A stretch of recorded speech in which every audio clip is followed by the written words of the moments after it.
You've been lied to. The secret to happiness isn't caring more, it's caring less. Mark Manson says, stop giving a fuck, but do it wisely. We're bombarded with pressure to care about everything. It's exhausting. Manson's book, The Subtle Art of Not Giving a Fuck, is a manual for navigating modern chaos. It's about choosing your battles and investing your precious fucks where they count.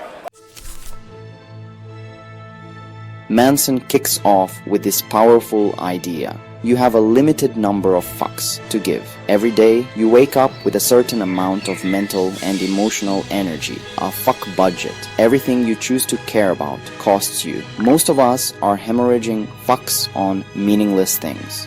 It's like walking into a store with $100. You can't buy everything. Is that argument with a stranger online worth your precious fucks? Probably not. We've been conditioned to react to an endless stream of stimuli. The result? No fucks left for what genuinely deserves them. Our passions, relationships, personal growth. Life is full of problems. You can't avoid that. But you can choose which problems are worthy of your limited supply. It's about conscious allocation. It's about saying, this particular piece of bullshit, not today. Your energy is sacred. If you're constantly giving a fuck about every minor inconvenience, you're majoring in minor shashti. You're letting the small stuff consume your fuck budget. The first step to breaking free is acknowledging this scarcity. Your fucks are valuable. Don't just give them away. Become incredibly selective. Before you invest emotional energy, ask yourself, does this truly matter?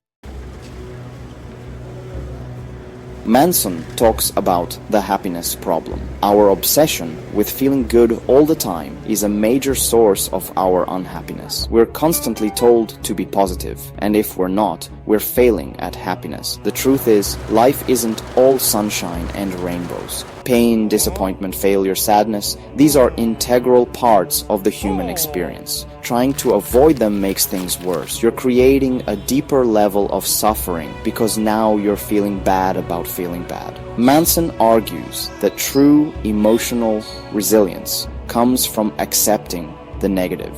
It's about acknowledging that sometimes things suck. Sometimes you'll feel like crap, and that's okay. It doesn't mean you're broken.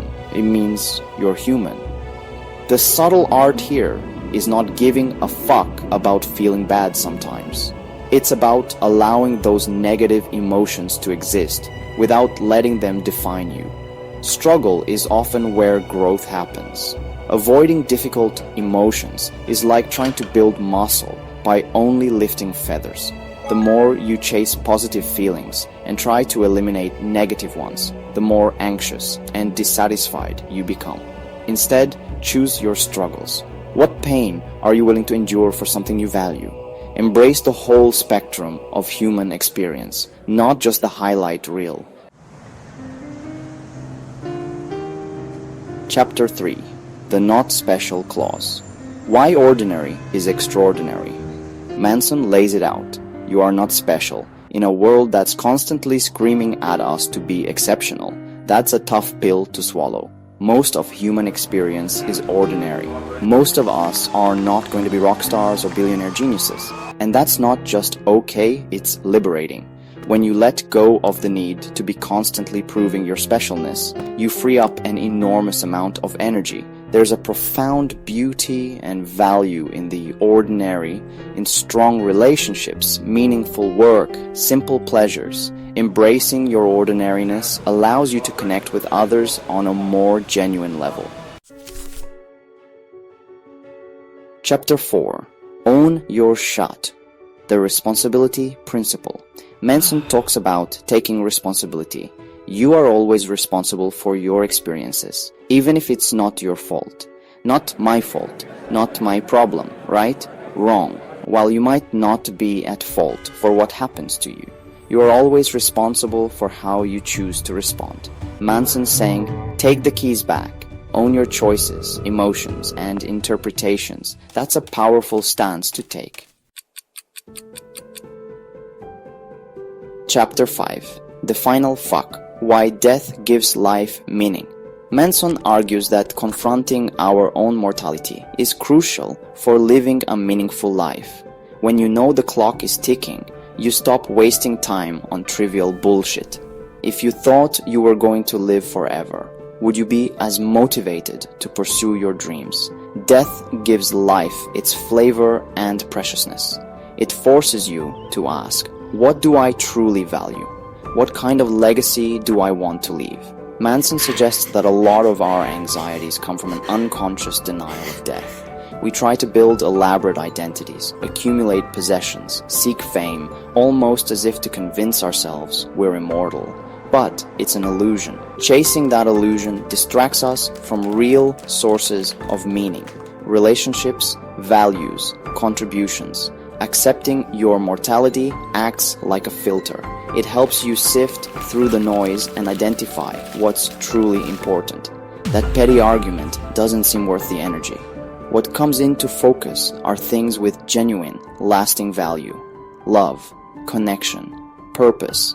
Embracing the idea of death isn't about being morbid. It's about using that awareness to live more fully and intentionally.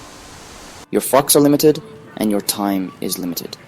Be discerning about where you invest them. Outro. Stop chasing, start living. Your fuck budget, your life. A whirlwind tour through Mark Manson's The Subtle Art of Not Giving a Fuck. It's about strategic indifference. Realize your fucks are a precious, limited resource. Stop chasing the illusion of constant happiness and start taking radical responsibility for your responses. The ticking clock is an invitation to focus on what truly gives your life meaning. Define your values, choose your struggles, and curate your fucks with precision. It's about building a life based on genuine substance, not fleeting validation. Ready to stop giving a fuck about the wrong things and start investing them where they'll yield meaning and contentment? Go out there and live it.